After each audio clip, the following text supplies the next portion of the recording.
Урие Эдемова Айдын кечеде. Бу дефа поезд обалы чукурлуу жерде токтады.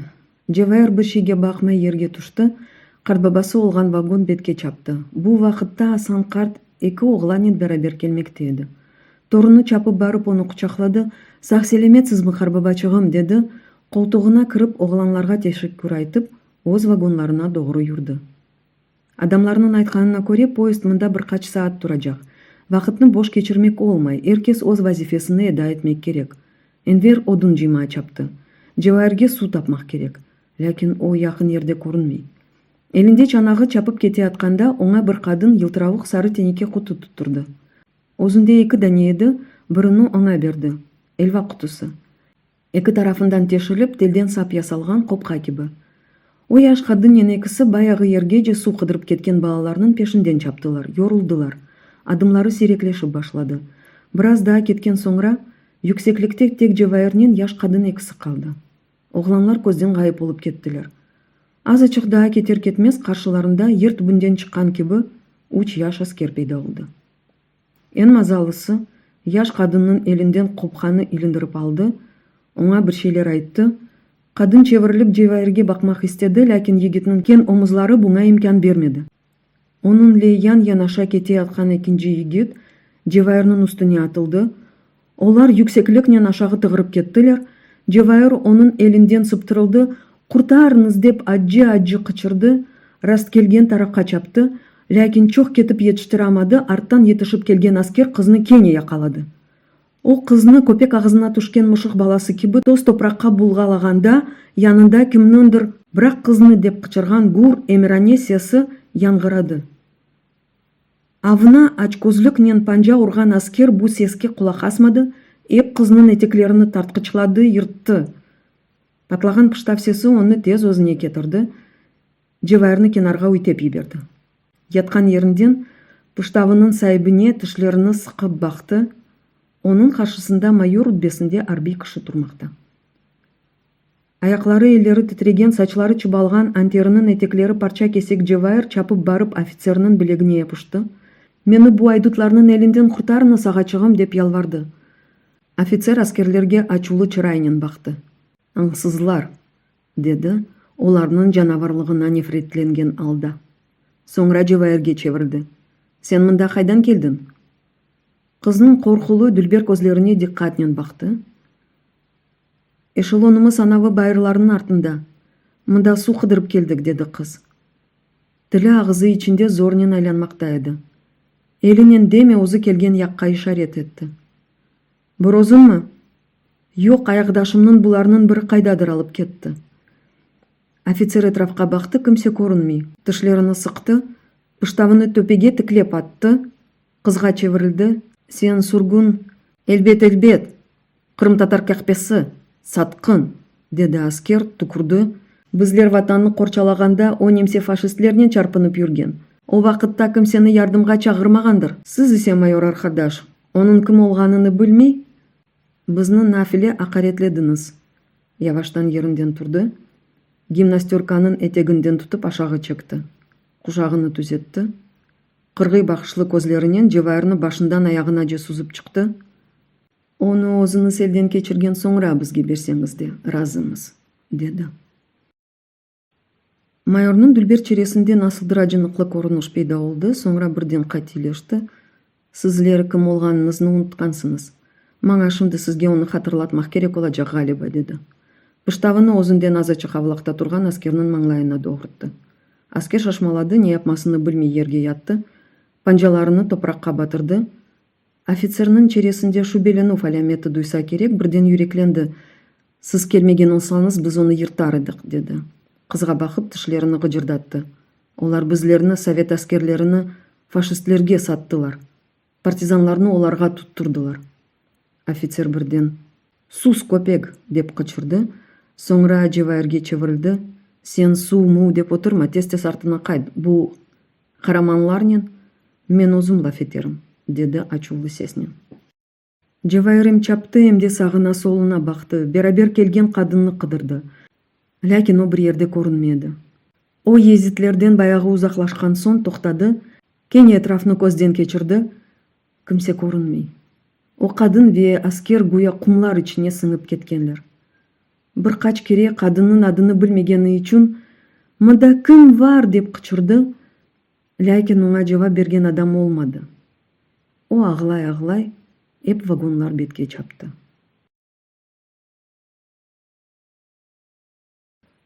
Вазиет кыйын болса да, жолжулар яваш-яваш бул агыр аятка конуп башладылар. Яш балалар биледен ыштылар. Уларнын чокусу вакыт агламак. Биринчи күндөрдөгү кеби аш, суу истеп арсызламак дегил, адамларнын башына келген беланы аңлаган ве имдат кыдырган кеби сускан алда отуралар. Кадынлар эсе кайдандыр тырнакча ичинде казан элде эттилер. Кимерде поезд чокча токтаса, буламык да пиширелер. Бүгүн сабай эсе поезд турган вакытта эки сержант келип, вагонда бир башлык тайын этмек кереклигини билдирди. Жевайырлер вагонундакилери өзлерине башлык оларак Асан картны тайын этмек истедилер. Яшча ве такатлыжа адам болсун, дедилер сержантлар. Ойле эркек эсе бул вагонда жок эди. Хатижеден лайыклысы жок, деди Асан карт. О бежерикли, ел аяк, саглам кадын. Сержантлар кайтып кетер-кетмес, автоматлы киши сызгыравугуну сызгыртып, вагон башлыкларыны паровоздун артындаки ашкане вагонга чакырды. Өлеге якын Хатиже 4 өтмек кетирди. Вагондун ичинде таза өтмек кокусу даркады. Сыжак, кабарык, төгерек өтмеклер.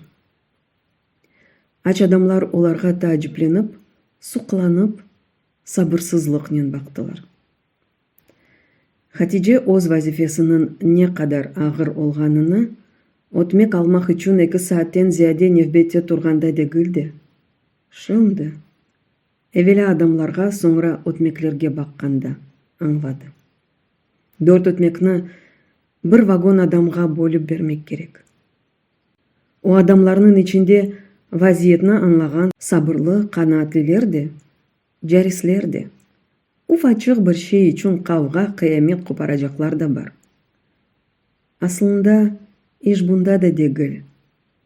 Эн муйиму шунда ки, Хатижеге вижданнен иш көрмек керек.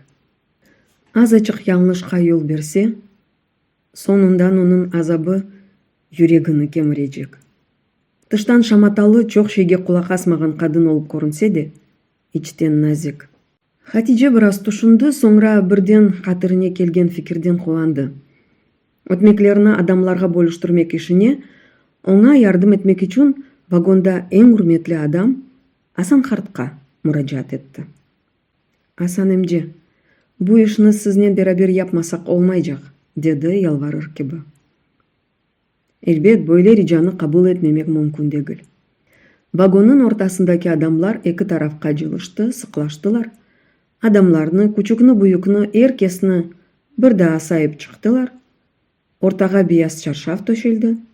Өтмеклерни кесип башладылар. Жевайыр элиндеки сарыжа, йымшак, сүнгерлүү өтмек тилимини кайта-кайта коклады. О өмүрүндө биринчи кере бойле сары ве кокулуу өтмек көрдү. Бойле бакканда мысыр бугдай унундан пиширилген өтмекке беңзей. Ләкин пек кабарык сүнгерлүү. Кадынлар да бу насыл өтмек деген кеби бири-бирлерине бакыштылар. Бу Арнаут богдайынан пиширилген өтмек, деди Исмайыл. Мен бойле өтмекни Молдовада ашаган эдим. Оңа итираз эткен адам болмады. Жевайыр, яш карт, кимсенин көңүлүндө мага аз, оңа чок берилди деген шубе олмай, индемей, өтмек локмачыкларыны капып юткан адамларга бакаркен, шымды оларда карт бабасына болгон ишанчыны ве сайгыны эс этти, жүректен кубанды, горурланды. Эртесине жолжуларга бирер чомуч туй пастасы берилди. адамларның içine sıcak аш düştü. Эшелон bir yerге mıhlangan gibi 2 күн kıpırdamay tura berdi. Adamlar çeşit taze haberler tapıp geleler. Kimdir vagonlar boylap koz aydın aytıp keçi. Cemaat, endi kerçekten de артымызға кайтажак экенбиз, dey. Birisi inana, digeri açулана. İnanganlar çok olay elbet. Çünkü bu istek adamlarının yüreğini bir dakika terk etmey. Az açık bir sıcak söz eşitilse, o arzu canlana, kabara, yüreğini heyecanға ketere. Adam oz özlügünde nabur çuburunu ciştirip başlaganını duymay. Yolda böyle hallar çok defalar tekrarlandı. Olar baştalары көз яшьләреннән якынлана иделәр. Endi adamlar күлмәгә мәҗбүр булалар. Нәтиҗә olsun olmasın хәбәрләр айтыла берилә. Bu станцияда эшелонымызны икегә бүләчәк икәнләр. Юк, эпимизне Өзбекстанга алып барачак икәнләр. Демешләр çok, ләкин асылында bu халыкны, бала-чаганы, картларны nasıl ülke ve nasıl talep bekley, onu kimse bilmey. İnsan nasıl vaziyetke katlana, şaraitke uya eken. Vakıtının geçmesinden adam elindeki ayağındaki buğağa bile alışıp başlay. Bu eşelonun halkı da günlerinin geçmesinden özlerinin facialı taleylerine konup başladılar. Yolcular çeşit haberler tez surata altında kya ağladılar, kya tınçlandılar. Eşelonun ortasında bulungan çingeneler akşam karanlığı çökkende birden davul zurna çalıp başlaylar. Yaş kadınlar, kızlar ken eteklerini kakılap oynaylar. Balalar vagondan vagonga yürüp, biri-birlerini konsertke davet eteler. Cevahirlerinin vagonu yanında iki kız peyda oldu. Olar halkını çingenelerinin konsertine davet ettiler. Cevahir başını tersine kakıttı. İstemeyim, dedi kasivetli davuşня.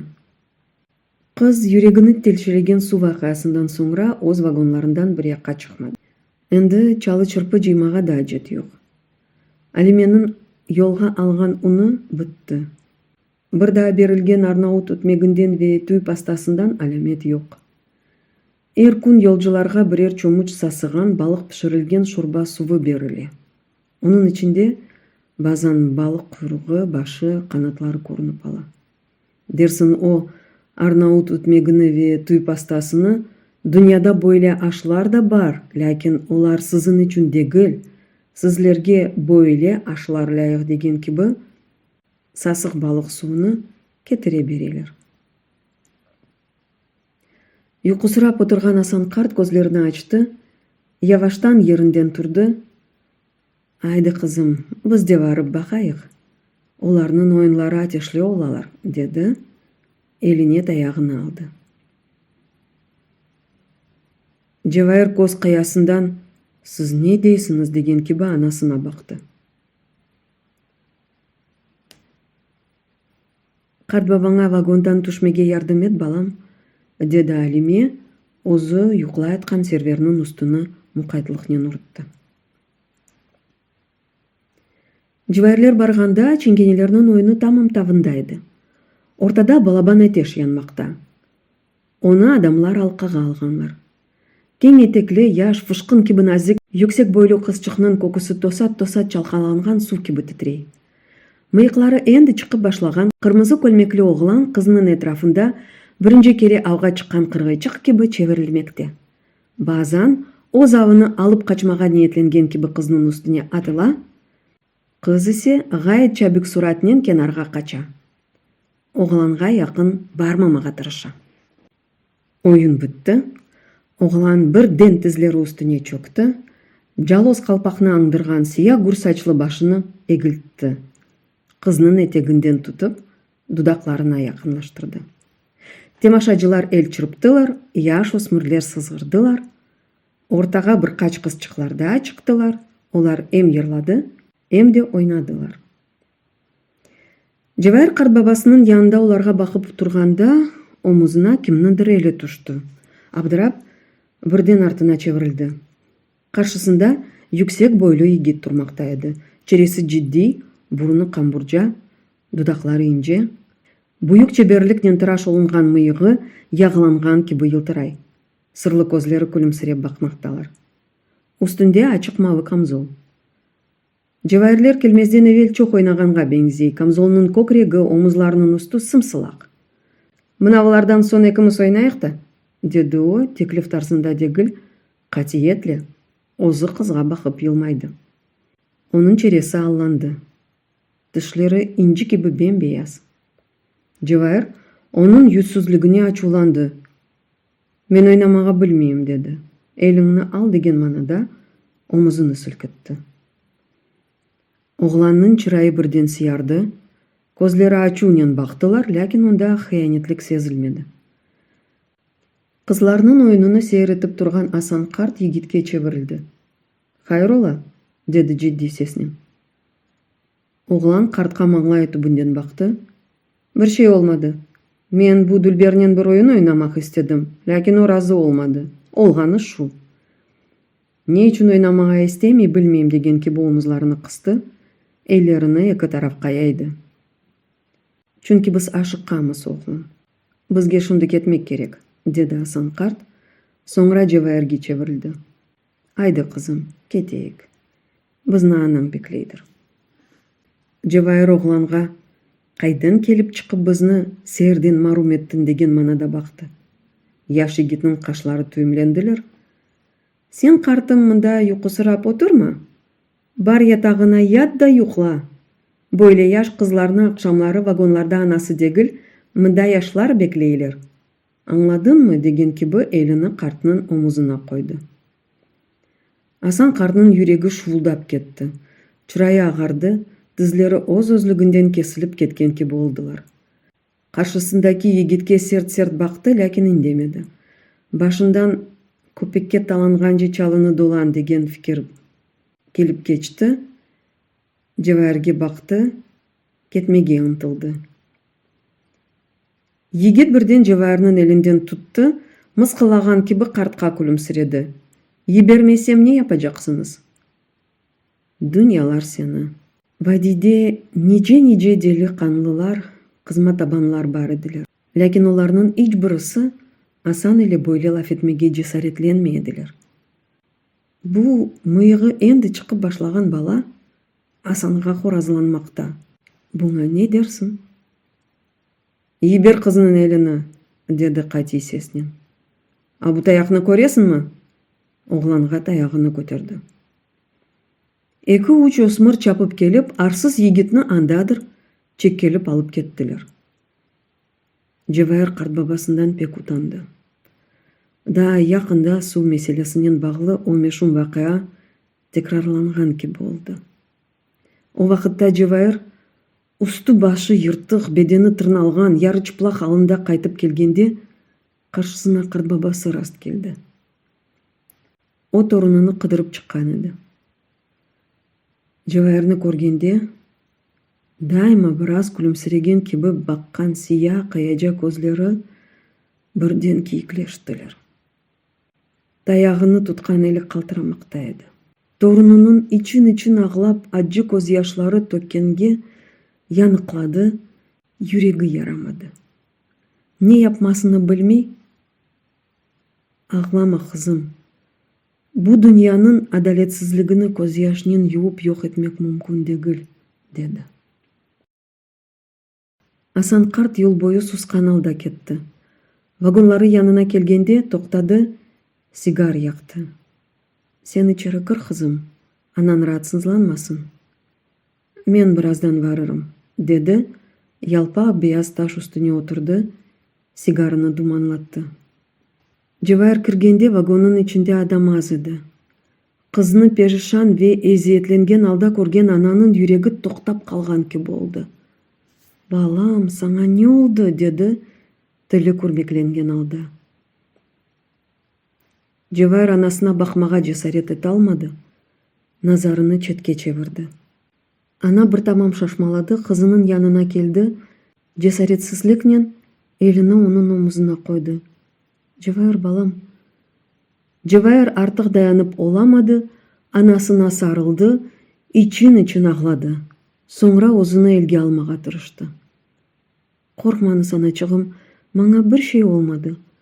Dünyada yaxşı адамлар бар екен. Олардан бірі мені büyük felakеттен құртарды, деді. İnce uzun parmaklarının көз yaşlarını sildi. Яқарт бабаң қайда? Деп сұрады біраз озыне келген әліме. Анда, сигар içe, деді Жевайыр, тереңден кокос кечірген алда. Асан қарт сигарны içine devamlı çekti. Ақ жігері түтінге толды, шышкенке болды. Vücudunu, yüreğini ezici ağrı ve sıkıntı bastı. Gözleri yumuldular. O günde tuman içinde karısı Eda'ya Hani peyda oldu. Asan, ne yapasın? Sana ne oldu?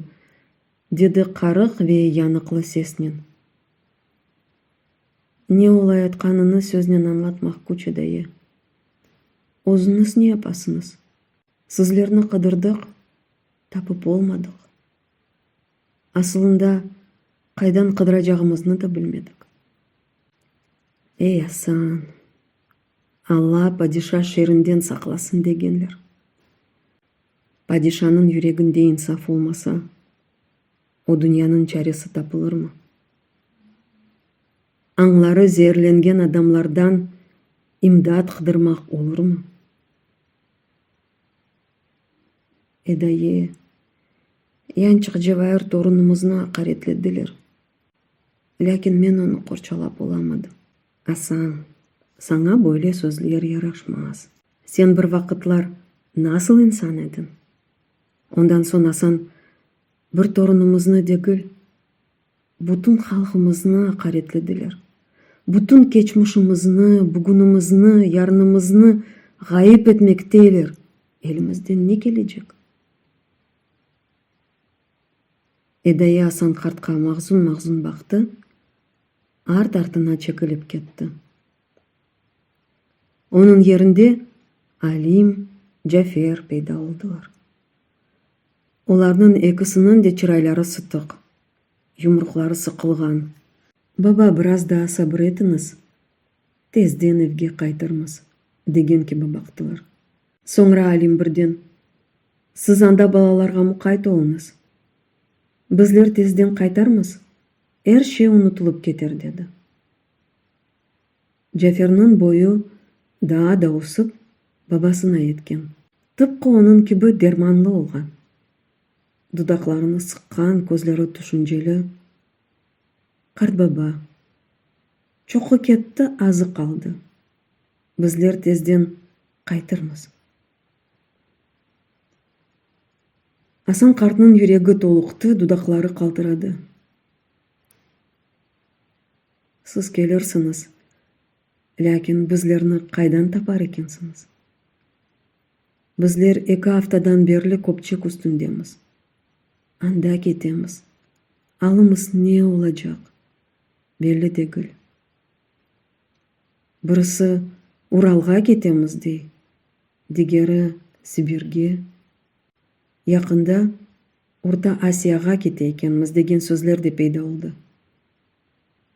Menin vaziyetim hep fenalaşa. Balalarını bakıp, Жевайыр kardeşimini qorchalab olamayım. Acı göz yaşları oyuq yanıqları üstünden akıp ketdi.